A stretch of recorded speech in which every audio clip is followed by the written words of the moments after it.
Estou entrevistando aqui hoje o ministro das Cidades, Jader Filho, conhecido também como ministro do Minha Casa Minha Vida. É um prazer tê-lo aqui conosco no Metrópolis. Augusto, muito feliz de poder estar aqui com você, com todo esse time maravilhoso aqui do Metrópolis. Maravilha. Ministro, inclusive, começar falando sobre o Minha Casa Minha Vida, né, que é, digamos, essa joia, uma das joias da coroa do governo Lula e uma das apostas que o governo tem tido para tentar avançar na classe média, que inclusive recentemente deu um retorno nas pesquisas, né? Segundo o Datafolha, tem um avanço ali de 5, 7 pontos em algumas faixas ali da classe média, e o Minha Casa Minha Vida foi anunciado recentemente uma expansão justamente para atender o público da classe média. Essa ideia do governo vem nessa tentativa de ganhar terreno na classe média e existem outras alternativas também, outros programas em estudo no Ministério ou no governo que você tenha conhecimento para tentar, digamos assim, ganhar pontos nesse segmento da população?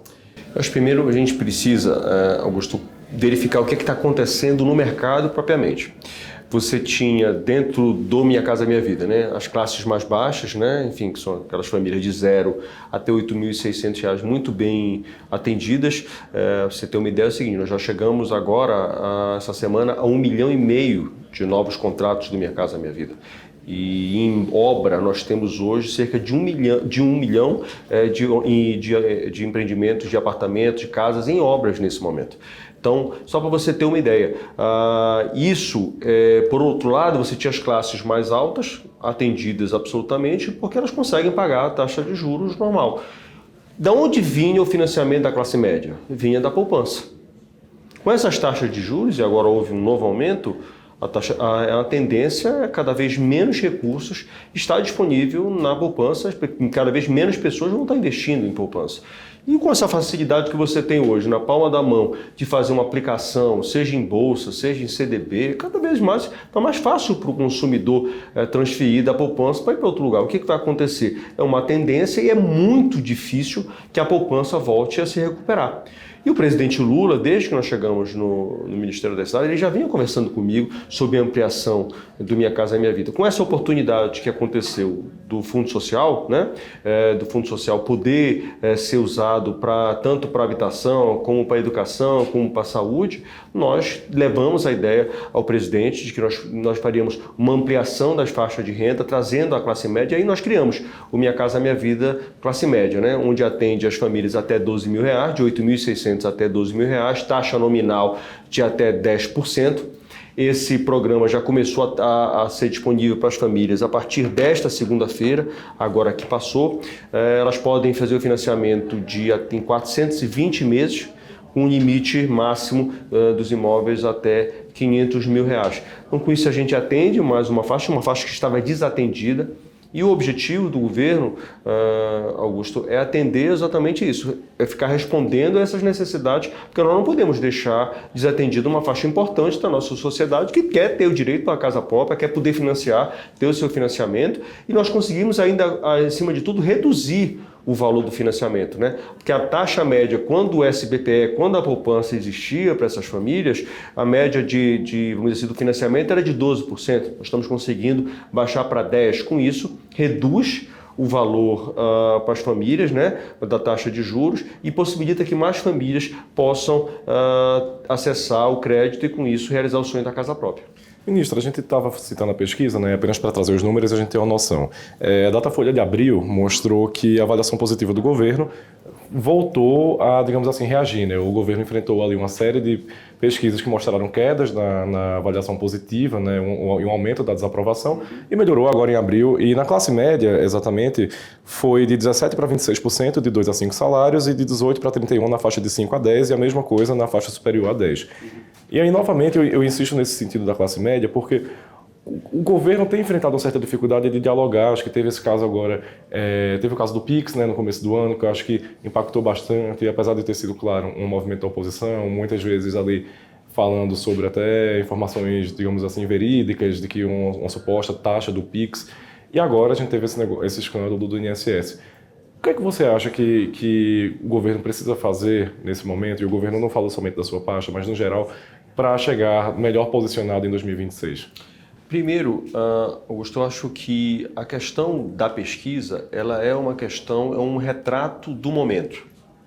Eu acho que você não tem que classificar isso. Eu acho que o retrato de hoje não será o retrato, seguramente, eu tenho certeza, até porque o governo, se você for fazer uma avaliação em todos os seus ambientes, vai indo muito bem. Então eu acho que isso é um reflexo que vai se construindo, essa imagem do governo. Eu acredito sinceramente com você dizendo que o governo vai estar muito bem para a eleição do ano que vem. Mas nós não estamos trabalhando nesse momento, Augusto, e vamos pegar, como eu disse para você, o que nós queremos, por exemplo, com o Minha Casa Minha Vida Classe Média, não é buscar melhorar na pesquisa.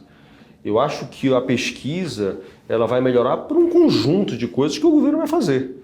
O que nós estamos buscando é dar o direito aquelas pessoas de todas as faixas de renda que quiserem ter direito a realizar o sonho da casa própria, que elas tenham. Nós temos que dar alternativa a essas pessoas. O que nós queremos é que mais famílias possam realizar o sonho da casa própria, que mais empregos sejam gerados no país, que a renda melhore. Porque na hora que a gente traz mais esse grupo, a gente joga mais 30 bilhões na construção civil, o que acontece automaticamente, Augusto? O quê? Mais empregos vão ser gerados. Então eu acho que aí é um conjunto de coisas. E eu, sinceramente, Augusto, até porque como isso partiu de dentro do Ministério das Cidades, essa proposta que foi abraçada pela Casa Civil, que foi abraçada pelo presidente Lula imediatamente, até porque eu insisto, o presidente Lula queria, desde o início do governo, o presidente Lula já vinha nos cobrando que nós ampliássemos as faixas de renda do Minha Casa Minha Vida, desde o início do ano. Desde quando eu cheguei dentro do Ministério, perdão. Então, onde é que eu estou querendo chegar com você? Que não se está olhando pesquisa nesse momento, que está se olhando que existe, por conta da ausência de recursos na poupança, existe uma necessidade real, uma necessidade clara de buscar atender aos professores que estão nessa faixa de renda, os operários que estão nessa faixa de renda. Tem muitas famílias que, se hoje elas quisessem ir ao mercado, a um banco privado, elas não iam conseguir ter, ou a mesma Caixa Econômica não iam conseguir ter o seu financiamento se não fosse agora essa alternativa que foi criada. Então, quando a gente pensa em lançar um programa desse, nós estamos o quê? Eu, dentro da nossa equipe, lá dentro do Ministério da Cidade, estudando o que está acontecendo no movimento habitacional no Brasil, para que a gente, obviamente, possa atender aos nossos anseios. Por exemplo, quando acontece dentro do próprio Minha Casa Minha Vida, que você mesmo noticiou, aqui o Metrópolis noticiou, quando nós fizemos aquelas alterações, por exemplo, no Minha Casa Minha Vida, que atende as famílias que estão buscando imóveis usados, que nós estávamos tendo um salto muito elevado. Nós fizemos os ajustes para quê? Para que essa coisa continuasse na normalidade. Então nós estamos o tempo inteiro estudando os movimentos e fazendo, obviamente, os ajustes que precisam ser feitos dentro do programa. O que nós queremos é realizar o sonho da casa própria e gerar emprego e renda na nossa sociedade. O senhor falou que existem 1,5 milhão de contratos, né, do Minha Casa Minha Vida e 1 milhão em obras atualmente. Isso. Qual é a meta de entregas, no caso, para 2025 e também para 2026? E se há chance, se há estudo para ampliar ainda mais, digamos assim, essa faixa de atendimento ao Minha Casa Minha Vida? Não, primeiro, nós temos a meta, o presidente Lula, você vai se recordar, deu uma meta de 2 milhões de unidades habitacionais. Isso aumentou, não foi? Exatamente. Como deu um sucesso, primeiro, nós batemos o primeiro recorde de contratações em 24, né? Nós batemos o recorde, chegou em 491 mil unidades contratadas. Nós superamos 600 mil. Quer dizer, 23, 491, mais de 600 em 24. Então, o que acontece? Então, você vai acompanhando o movimento. Quando nós acompanhamos o movimento e a velocidade, nós conseguimos convencer os atores que se envolvem dentro do FGTS a dobrar o investimento ao recurso que se tinha no FGTS historicamente. Nós dobramos isso. O recurso nós iniciamos com um pouco mais de 60 milhões, nós terminamos o ano com mais de 120 milhões. Mais de 120 milhões em 2024, mais de 120 milhões em 2025. O que isso mostra? Isso denota que aquela meta que era de 2 milhões, nós aumentamos essa meta para 2 milhões e meio. Agora, com esse novo recurso que vem do Minha Casa Minha Vida, do Minha Casa Minha Vida Classe Média, nós queremos chegar próximo de 3 milhões de novas unidades habitacionais contratadas até 2026, até dezembro de 2026. Então, perto de 3 milhões contratadas. Entregues... Nós temos, como eu estou dizendo a vocês, o processo de entrega ele se dá todos os dias, né? Você vai acontecendo, semanalmente você está tendo entregas de empreendimentos ou famílias que estão adquirindo, por exemplo, imóveis usados. Então, todos os dias você tem imóveis que estão sendo entregues. A nossa meta, como eu disse a você, é que a gente faça. Nós temos hoje em obra no Brasil, do Minha Casa Minha Vida, cerca de 1 milhão de unidades habitacionais.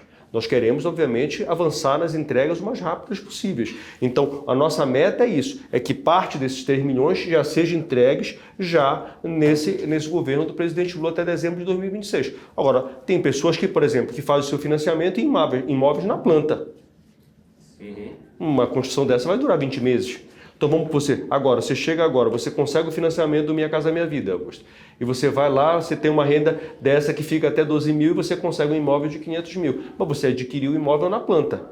Esse imóvel vai ficar em 20 meses, vai ficar pronto. Se nós fizermos o conta aqui, nós vamos chegar próximo ali do final do governo. Então porque cada caso é um caso. Em compensação, se você pegar um imóvel hoje de 500 mil, que é um imóvel usado, que está pronto, amanhã de manhã você já está dentro dele.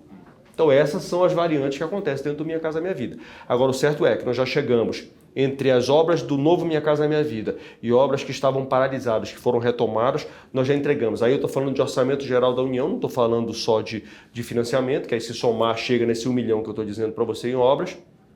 Nós já entregamos de obras que estavam paralisadas, das 87 mil que estavam paralisadas, nós estamos chegando perto de 60 mil dos 60 mil dessas 87 que nós estamos entregando para a população brasileira. Perfeito. Além desse programa, também existe outro voltado agora para pessoas em situação de rua, correto? Sim, com certeza. Queria que você explicasse melhor o porquê dessa iniciativa e ela já está em vigor, já tem previsão de entrega, como é que... O que acontece é o seguinte, nós estabelecemos em 36 cidades do Brasil, todas as nossas capitais estão inseridas, que 3% de todos os empreendimentos do Minha Casa Minha Vida, eles têm que conter 3% de famílias que estão em situação de rua. É o mínimo. Isso não é o máximo. Se a prefeitura quiser fazer uma seleção de 6%, de 10%, isso para nós, a gente está estabelecendo o mínimo nessas 36 cidades. O que acontece? Esse trabalho é um trabalho conjunto. O Ministério da Cidade entra com as unidades habitacionais, com as casas, com os apartamentos, e vem sendo feito um trabalho do Ministério da Saúde, do Ministério dos Direitos Humanos, de acompanhamento dessas famílias. Então não basta só você dar a casa, você tem que dar... Vamos supor o seguinte, você tem que identificar quem é aquela família, qual é a origem dela, ela tem criança, ela tem idoso. Por quê? Porque na hora que você vai fazer a seleção, perto você tem que ter esses equipamentos para poder atender. Se tem uma pessoa doente ali, você tem que ter o quê? Tem que ter um hospital, tem que ter um posto de saúde, tem que ter o atendimento às famílias. Então não basta só você tirar aquela família que está morando em situação de rua e você no dia seguinte você colocar ela dentro de um apartamento, de uma casa. Ela vai viver em condomínio. Você precisa fazer todo um trabalho social. E aí, por isso que eu digo para você, que são diversos ministérios. Ministério da Educação, Ministério da Saúde, Ministério dos Direitos Humanos, Ministério do Desenvolvimento Social, que vem fazendo todo o processo de acompanhamento com as famílias até elas chegarem, estarem prontas para poder entrar dentro de um Minha Casa Minha Vida e morar e viver em condomínio.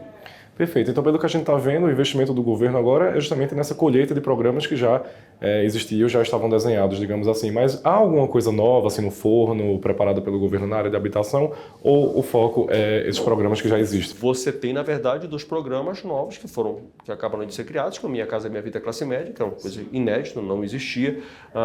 Nós criamos agora esse atendimento às pessoas em situação de rua, que também não existia, então são 2 novidades. E o governo estuda, sim, novas linhas dentro do Minha Casa Minha Vida, que nas próximas semanas, eu acredito, o presidente deve estar anunciando, nós estamos nos últimos detalhes, o presidente deve anunciar aí mais algumas situações que vão atender, como eu disse, porque eu acho que, o que acontece? Augusto, é importante você perceber isso. E aqui, facilmente, os nossos telespectadores, internautas, leitores do Metrópolis vão compreender. O Brasil é um país continental. Não existe uma solução única para o Brasil. Se tem pessoas que precisam, por exemplo, de novas unidades de habitação, precisam de casas novas, porque estão morando em aluguel excessivo, porque estão morando em situação de risco. Enfim, tem diversas realidades. Tem outras pessoas que precisam ser atendidas, o quê? Porque estão morando numa situação, numa casa que precisa de um banheiro, que precisa de um novo quarto, que precisa de uma laje, que precisa ter outros, um reboco, uma pintura. Então você tem diversos, o déficit habitacional, você tem diversas situações, né? Pessoas que estão morando em áreas que são áreas de risco e você precisa tirar aquelas pessoas dali. Então, o Minha Casa Minha Vida ele precisa ser mais amplo, ele precisa pensar na realidade e nas diversas realidades que existem dentro desse país. Pessoas que precisam de unidades na área rural, pessoas que precisam morar, por exemplo, essas pessoas que moram em áreas de palafita, qual é o tipo de tratamento que você vai dar?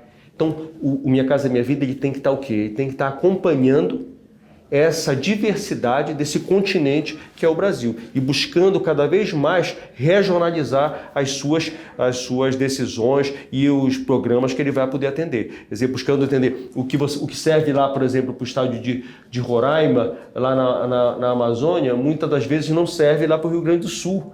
Então você tem que se adaptar para poder atender a todas essas realidades. Perfeito. Ministro, agora mudando um pouco, saindo um pouco do Ministério e pensando também governo e política no geral, quais são os planos para 2026? Candidatura? O que é que está no seu horizonte? Augusto, todas as vezes, até antes daqui a gente estava conversando, eu sempre coloquei como horizonte para mim sempre trabalhar. E eu sei que ao final e ao cabo, eu sei que se a gente trabalhar, a gente vai ser reconhecido pelo nosso trabalho. Hoje, eu não vou aqui fugir da sua pergunta. É óbvio que a gente tem um passo adiante a fazer. Mas antes disso, eu preciso, obviamente, entender qual é o projeto que se tem dentro do meu estado. Eu sou um homem de projeto. Eu quero continuar ajudando o meu país, ajudando o meu estado. Então, a gente pensa, sim, em dar uma sequência a isso. Mas antes disso, eu acho que nós precisamos discutir com o presidente Lula, a gente precisa discutir dentro do nosso grupo, lá dentro do estado do Pará. Então, eu deixo essa decisão, Augusto, deixo um pouquinho mais adiante. Mas eu digo para você, sem medo, eu acho que eu ainda posso contribuir tanto com o meu estado quanto com o meu país e eu vou dar sequência sim. Eu venho da iniciativa privada, estou agora no setor público e quero permanecer no setor público. Perfeito. E agora também sobre a eleição, enfim, em 2026, o senhor representa um partido enorme, um partido que está na base do governo, né, com 3 ministérios. O MDB é um partido que é bastante, digamos assim, ligado, né, bastante um dos mais fiéis, digamos assim, fora daquela base, daquele núcleo duro do governo, né, que é PT, PCdoB, PV e PSB. Digamos assim, nesse partido de centro é um dos que está mais na base do governo, mas há uma ala do partido bastante ainda resistente, claro, ao presidente Lula. O que você acha, para onde o MDB deveria caminhar em 2026? Eu faço mais essa pergunta não para onde ele vai de fato, mas a sua avaliação de para onde ele deveria ir. Eu sempre tenho dito isso, eu acho que é uma incoerência o MDB ter 3 ministérios, e não é qualquer ministério, Ministério das Cidades, Ministério dos Transportes, Ministério do Planejamento.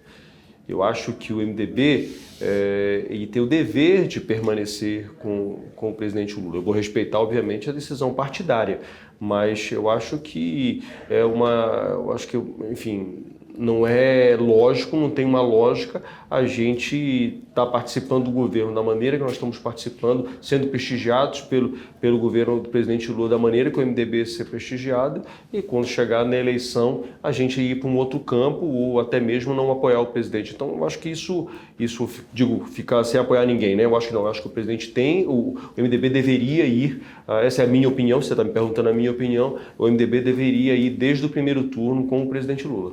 Perfeito. Eu pergunto isso porque há ainda uma incerteza muito grande, né, sobre candidaturas. A gente sabe que pelo campo da esquerda o candidato será o presidente Lula. É quase que uma unanimidade, né? A gente sabe, se o Lula concorrer, ele é o candidato natural da esquerda e deve unir os partidos de esquerda e centro-esquerda. Mas à direita existe ainda uma incerteza. Há uma chance do governador de São Paulo, Tarcísio de Freitas, sair candidato, há essa expectativa. Existem outros partidos também, né? O PSD tem um pré-candidato, que é o Ratinho Júnior, o União Brasil tem um pré-candidato, que é o Ronaldo Caiado, e alguma ala do MDB, digamos assim, uma ala até forte, está com o governador Tarcísio também. Então imagino que, eventualmente, caso o governador Tarcísio seja candidato, o partido se dividiria, ou você acha que não? O partido tomaria um lado? O MDB, você vai se lembrar disso, Augusto, sempre teve... Nós somos um partido que respeita as suas questões regionais. E você tem situações, por exemplo, no Rio Grande do Sul, o MDB, a maior parte do MDB lá, sempre fez oposição, sempre disputou com o PT. E, obviamente, nós temos que respeitar o MDB do Rio Grande do Sul e a realidade local. O MDB nunca forçou uma situação. Quando a gente não chegava a um acordo, o que acontecia sempre com o MDB? Nós íamos para a convenção. E lá na convenção se decidia o que devia se fazer. Ou apoiava um, ou apoiava outro, ou ficava neutro naquela eleição. Então eu acho que nós devemos continuar, eu acho que o MDB não pode perder sua essência. Se não houver, vamos dizer assim, uma decisão unânime, vamos à convenção e lá nós vamos decidir e vamos respeitar qual é a decisão que o partido tomar. A minha posição é que o MDB deve apoiar o presidente Lula. Perfeito. E ainda nesse sentido de apoio ao presidente Lula, a gente tem também ali uma espécie de disputa um pouco antecipada pela vice do presidente, né? Atualmente o vice é o Geraldo Alckmin, representa o PSB de Bola, que é um partido também bastante fiel, né, na base do governo. Mas uma ala, digamos assim, forte do MDB tem defendido que o MDB assuma essa posição de vice na composição da chapa. O senhor acha que faz parte, o MDB deveria ser contemplado com a vice? Eu respeito muito o vice-presidente Alckmin. Acho que essa é uma discussão, sendo sincero com você, eu não acho que é uma discussão que esteja em pauta dentro do MDB.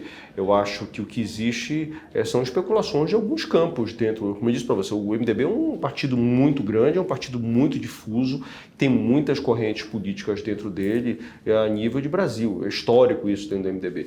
E acho legítimo que algumas pessoas dentro do MDB queiram que o partido pleiteie da mesma maneira como eu acho legítimo e que o PSB queira continuar. Agora, eu acho que o presidente Lula tem um vice-presidente. E eu sei que a relação do presidente Lula com o vice-presidente Alckmin é a melhor possível. O vice-presidente Alckmin tem sido muito correto com o presidente Lula, tem ajudado muito o presidente Lula em todas essas frentes de luta. Eu acho que eles têm feito uma grande dobradinha, mas eu não vejo como a gente, vamos dizer assim, impedir que pessoas tenham vontades, que tenham desejos de chegar à vice-presidência. Agora, eu entendo que hoje o presidente Lula tem um vice-presidente e é natural que ele siga com esse vice-presidente na próxima eleição. Perfeito. Eu pergunto isso também porque há digamos assim, um plano no governo, e a gente escuta isso no Planalto, de uma necessidade de reforçar a posição do presidente Lula em São Paulo, estado mais populoso, claro, e, enfim, governado por um governador de oposição, um prefeito também de oposição. Então você tem ali a maior capital do país, no estado mais populoso do país, fazendo oposição ao presidente Lula. E há a expectativa de o Alckmin, eventualmente, deixar a vice-presidência para concorrer a um cargo em São Paulo. Não se sabe ainda se a Senado ou governo. Tendo isso, essa vaga de vice ficaria aberta, né? E aí eu também pergunto isso porque o seu irmão, o Helder Barbalho, ele é muito lembrado como possibilidade de vice. Ele está no segundo mandato, correto, como governador. Ele não poderia concorrer à reeleição local, ou seja, lá a governador. Então você teria ali um governador aliado ao presidente Lula, que é aliado desde de primeira hora, né? Como você falou, desde o primeiro turno ali já está com o presidente Lula. Aliás, no primeiro turno vocês estavam com a Tebet, né? Mas já tinha esse namoro com o presidente Lula, digamos assim. E teria um governador com plena disposição, capacidade, segundo o MDB, para assumir essa vice-presidência. Você acha que é natural esse pensamento? Eu digo para você, reafirmo, de uma pessoa que convive com o governador Helder bastante. O governador Helder é candidato ao Senado da República.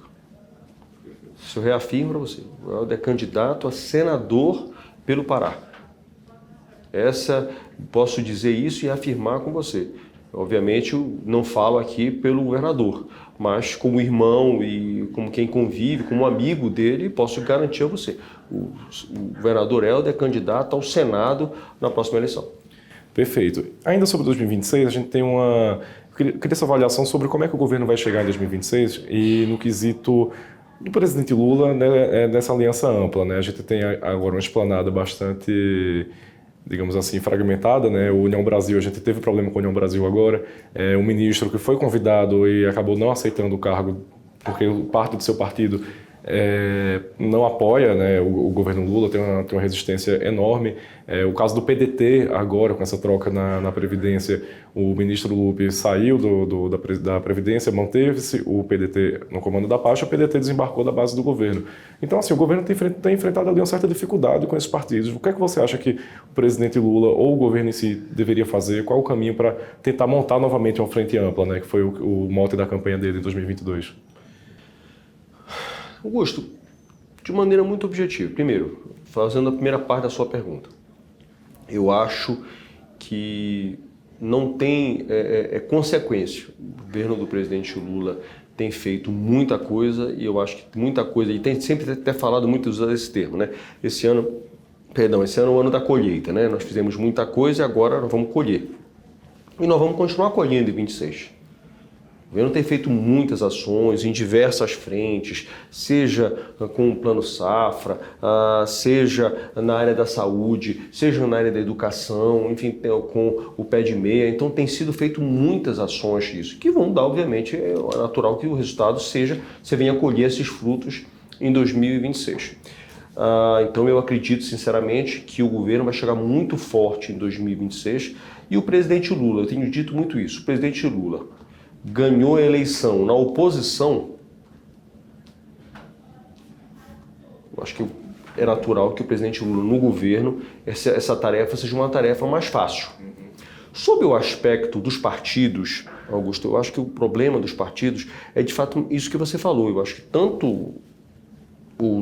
todos os partidos, com exceção dos partidos que são lá o PL e os partidos de esquerda, os partidos de centro, eles estão absolutamente divididos. Por conta do quê? Por conta das questões regionais. Então você tem questões regionais que você tem que é mais dificuldade e menos dificuldade em relação a isso. Vamos lá, se o parlamentar é da região Nordeste, é natural que ele tenha o quê? Que ele tenha uma relação mais próxima com o presidente Lula. Se ele está mais do Centro-Oeste, é mais complexa a relação do presidente em relação aos estados do Centro-Oeste. Então, isso vai acontecendo conforme é a origem e qual é a localização que aquele parlamentar tem. Então, eu acho que isso, obviamente, os partidos, como o MDB, os partidos respeitam essa posição dos seus parlamentares. E com isso, a consequência é isso que você está vendo. Parte das bancadas no MDB tem sido mais firme nas suas votações, porque nós temos uma característica mais progressista. É do MDB, o MDB que lutou contra a ditadura, o MDB que lutou pela democratização do país. Então é uma origem, um partido que tem uma origem. Mas outros partidos são de origem inclusive exatamente tem partidos que vêm da origem do campo que fazia oposição ao MDB da Arena, Brasil, né? da Arena, que vinha daqueles partidos que estavam ligados à ditadura. Então, acho que é a própria origem desses partidos. Mas tem gente dentro desses próprios partidos, você sabe disso, você acompanha as votações, são pessoas progressistas. E acaba indo dentro desse pacote. Então, por isso que você tem visto as votações. Mas vamos fazer uma reflexão, Augusto. Não foi... Será que isso é um pouco desse movimento que nós, jornalistas, fazemos? Se a gente for pegar exatamente os projetos que foram prioritários para o governo do presidente Lula, qual foram esses projetos que o presidente deixou de aprovar dentro do Congresso Nacional? Teve a PEC da transição, foi aprovada. Minha Casa Minha Vida foi aprovada. CARF foi aprovado. Então, quer dizer, se a gente for pegar aí, as grandes pautas do governo do presidente Lula, todas elas foram aprovadas. Pé de meia foi aprovado. Então, eu acho que quando a gente vai botar na prática, eu até sugiro a você, que é um jornalista excelente, faça uma reflexão. Pegue e faça um levantamento daquilo que os outros governos aprovaram com aquilo aquilo que é prioritário. Eu acho que o Congresso, acho que até uma falta de respeito com o Congresso não divergir vez ou outra da posição do governo. É natural do Congresso, né? Tem aquela confusão, mas na hora do vamos ver, vota e aprova. Exatamente. Né? Então eu tenho essa impressão. Eu acho que se a gente for fazer mesmo, espremer aquilo que foi pauta central do governo, aquilo que foi importante de fato ao governo, o governo praticamente aprovou tudo o que quis. Então, isso obviamente com a ajuda do parlamento, não o que quis no sentido de imposição, no sentido de que negociou, como é um processo democrático que tem que acontecer. Você acha que reforma ministerial? Reforma tributária foi também, aprovada. A reforma tributária foi aprovada, mas no caso, uma reforma ministerial nesse momento não é um não assunto na esplanada, né? Ou não? Eu acho que já foi macho. Uhum. Augusto, eu acho que já foi macho. Eu não sinto hoje... pode ser que mude da noite para o dia, essas coisas são muito cíclicas, né? Mas eu hoje não vejo isso como uma pauta central dentro do governo. Não sinto isso. Não vejo, sinceramente, não vejo nem dentro dos partidos. Não, a pergunta é justamente essa, porque conversando com o pessoal no governo, no famoso off, né, eles falam, realmente esfriou bastante depois dessas trocas no começo do ano e principalmente dessas trocas agora, que foram não planejadas, claro, mas aconteceram. Exatamente. Né? Agora, mudando de assunto e indo para a COP, qual a expectativa da COP esse ano? Né? Enfim, acho que Belém está num processo de transformação, o governador Helder tem feito disso uma bandeira, inclusive por causa da COP ele foi cotado, ele foi alçado ao posto de vice-presidenciável, digamos assim. Qual a expectativa da COP agora e expectativa de ganho político também, né? Pensando para o Pará, que vai ganhar deputados, inclusive agora, né? Pensando que... Ganhar não, né? Vai ser feita a três eleições que não se fazia justiça quanto ao tamanho da população dos estados. Então, assim, qual é esse momento que o Pará está vivendo e qual é a COP, onde a COP se encaixa nesse momento? Eu acho, Augusto, primeiro, eu acho que a COP é uma decisão muito corajosa do presidente Lula.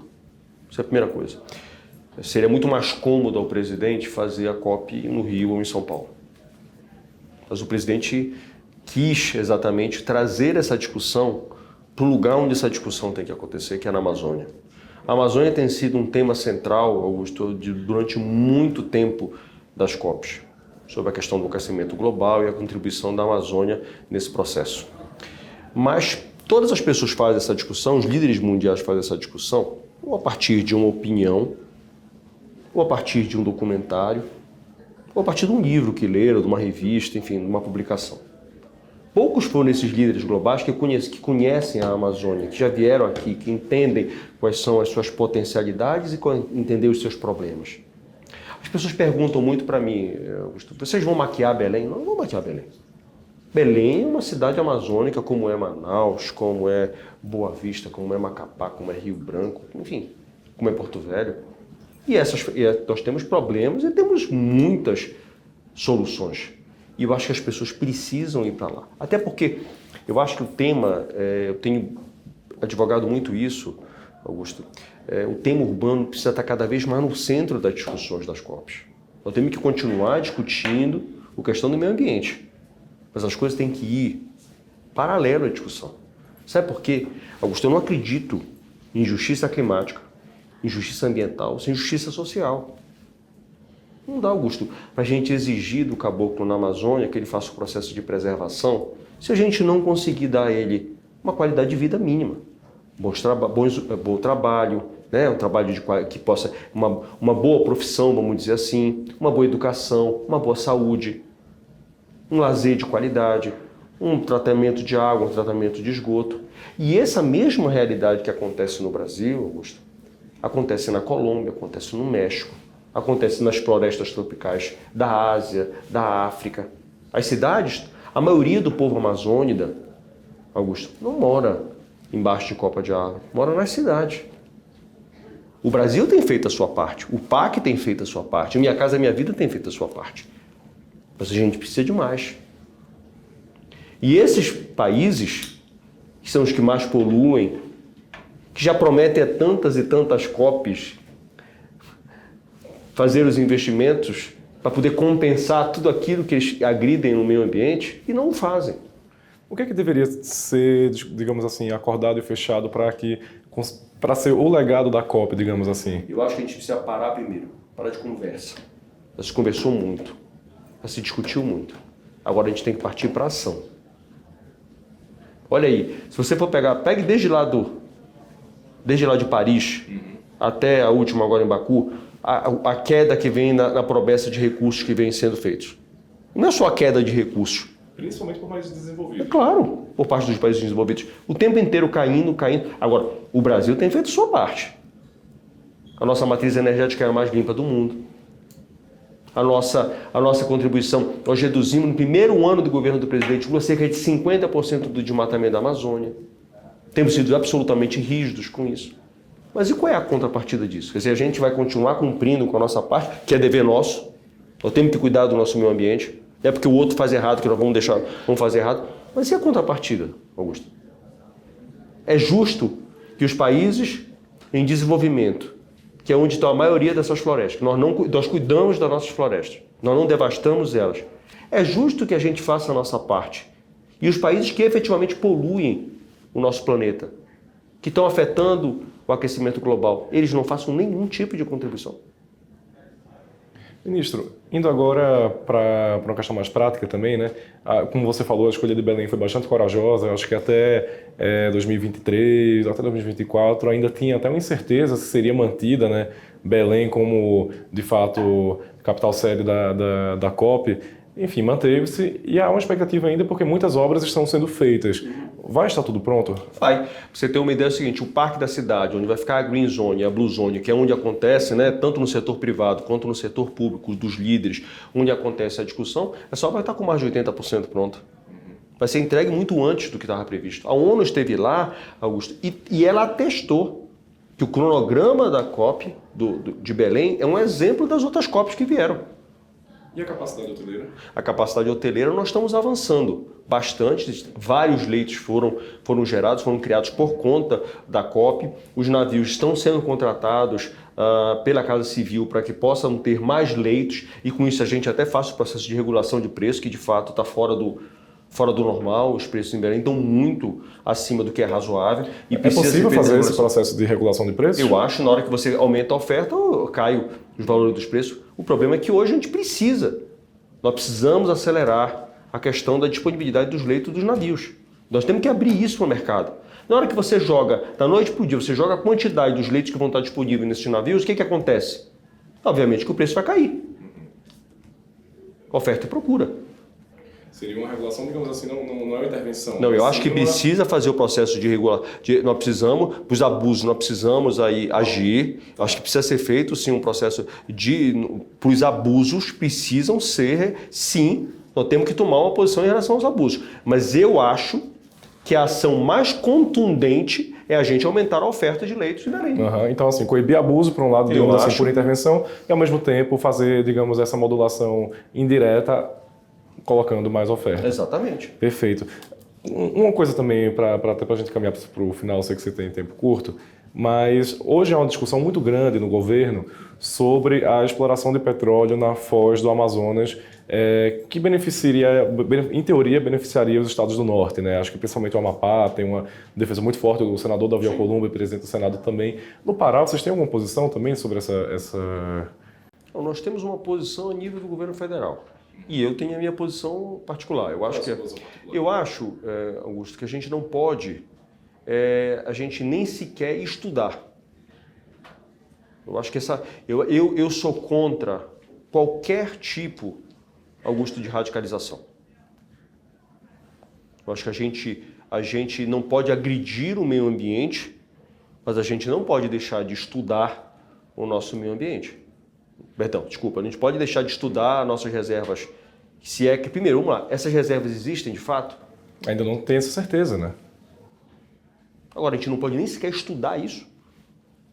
Eu acho que é um pouco de radicalização dentro do processo. Depois disso, Augusto, é que aí a gente deve decidir o que vai fazer com a nossa reserva, se ela de fato, se ela acontecer, se ela existir. O governador também tem essa posição, né? Eu lembro dele já ter falado sobre isso. Eu confesso que eu não conversei com o governador sobre este tema. Estou dando a minha opinião pessoal. Eu acho que nós não podemos impedir que o estudo aconteça. Eu acho que o estudo ele tem que ser permitido para que a gente possa entender que reserva é essa que o Brasil tem. E entender se vale a pena explorar. É claro, óbvio. Aí depois, qual é o meio, qual é a maneira, se vai, se não vai, é uma outra história. Mas a gente impedir de fazer o estudo, de entender o que de fato nós temos em termos de reserva. Só avalia que a posição... É porque acaba que a Marina Silva ficou muito isolada nesse quesito, né? A Marina Silva, ministra do Meio Ambiente, digamos ali, teve até um embate com líderes políticos do Norte. Acho que, inclusive, a chegada do senador Davi Alcolumbre à presidência do Senado, a primeira avaliação feita no governo e até dentro do próprio Congresso é que isso pressionaria o Ministério do Meio Ambiente a, digamos assim, liberar, né, através do IBAMA, esse estudo. Você acha que a Marina Silva ficou um pouco isolada nesse quesito? Eu acho que não, Augusto. Eu acho que a Marina ela tem a posição dela e ela está correta. Ela precisa defender o meio ambiente. Mas entenda isso. A minha posição não é a gente, sabe, como a gente ouviu bem pouco tempo atrás, de deixar passar a boiada. Não estamos falando disso. Mas eu acho que não deve haver um processo de radicalização. Nem para deixar passar a boiada, mas também, por exemplo, não acho correto a gente nem sequer estudar a foz. E deixa eu ficar uma coisa, Augusto, E vamos fazer uma avaliação. Foz do Rio Amazonas, é isso mesmo? A distância que está o ponto, será que é realmente a Foz do Rio Amazonas? Fala-se, é o nome técnico, né? Mas ele está ali entre o rio e o oceano. É bem distante do rio. Exato. É bem distante do rio. Mas eu insisto com você, Augusto, eu acho que a gente precisa primeiro estudar. Acho que nós estamos um passo atrás. Explorar é uma outra situação que a gente tem que discutir. Nós não podemos deixar que o nosso meio ambiente seja agredido ainda mais. Mas eu também não acho que se a gente tiver uma maneira segura, que não agrida o meio ambiente, que a gente não venha explorar uma riqueza, que é uma riqueza do nosso país. Por isso que eu estou dizendo, eu não acho que os extremos é que tem que prevalecer no nosso país. A gente precisa parar em todos os ambientes, acabar com essa história dos extremos. Vamos tentar chegar numa convergência que seja boa para o país, cuidando do nosso meio ambiente, mas aumentando as riquezas do nosso país, gerando emprego, gerando renda. É isso que a gente precisa. Cuidar do nosso meio ambiente, e a ministra Marina tem o feito, o presidente Lula tem o feito, mas a gente precisa, na minha avaliação, e eu advogo, que deve sim ser permitido que pelo menos haja um estudo na questão do petróleo que está lá na margem equatorial. Perfeito. Ministro, eu acho que de política, de governo, a gente conseguiu explorar bem. Eu queria abrir aqui para você, caso queira comentar alguma coisa que eu não perguntei, que você julga importante falar. Eu acho, Augusto, que nós, com esses programas todos estão sendo criados dentro do Ministério da Cidade, eu estou muito feliz da gente estar avançando, né? Iniciando a nossa meta com 2 milhões, já temos 1 milhão de unidades habitacionais em obra, estamos chegando numa meta que podemos bater 3 milhões, que seria um recorde histórico do Minha Casa Minha Vida. Eu acho que as obras do PAC começam a se desenvolver, começam a melhorar a nossa infraestrutura, gerando emprego, gerando renda para o nosso país. Eu acho que todas essas ações, por exemplo, a questão da renovação de frota, é a primeira vez que o PAC faz uma seleção de renovação de frota que ajuda a indústria da metalurgia, são mais de 5 mil novos ônibus, sendo metade elétrico, metade a Euro 6, que são 18 vezes, veja bem, os 18 vezes menos poluentes. Olha só que bacana, porque na hora que você tira um ônibus velho que está poluindo e colocando um ônibus desse, o que você está fazendo? Você está diminuindo emissões de gases de efeito estufa. Então você está cuidando do meio ambiente, gerando emprego, renda e melhorando o transporte público, dando qualidade. Esses ônibus, a maioria deles é com Wi-Fi, com ar-condicionado, dando um conforto maior. A construção dos BRT, nós vamos inaugurar agora. O BRT, a finalização do BRT de Campinas, vamos avançar bastante na questão do BRT de Campinas. Com isso, o que a gente vai fazer? Vai diminuir o trânsito na região de Campinas. Quer dizer, o pai de família, a mãe, enfim, o estudante vai poder chegar mais rápido à sua casa. Em vez de ficar preso no trânsito, ele vai estar gastando o seu tempo numa leitura, numa academia, cuidando dos filhos, indo à praça, indo ao cinema. Acho que é isso que a gente precisa. Eu acho que o que as pessoas esperam dos governantes é que a gente dê serviços de qualidade. E é isso que a gente tem buscado fazer isso lá dentro do Ministério das Cidades. E agradecer a você, agradecer a todo o time do Metrópolis, continuar me colocando à disposição sempre de vocês para que a gente possa esclarecer e parabenizar pelo trabalho que vocês vêm fazendo aqui. Acho que o Metrópolis, de fato, em curtíssimo espaço de tempo, se colocou aí como um portal nacional e aí disputando cabeça a cabeça com os grandes veículos aí do Brasil. Parabenizar aí o trabalho de todos vocês. Te agradeço, ministro. Esse diálogo que vai fazendo também a gente crescer, né? Sem dúvida. Enquanto imprensa. Bem, essa foi a entrevista com o ministro Jader Filho, ministro das Cidades. Ministro, sempre bem-vindo aqui, dá portas abertas para o senhor.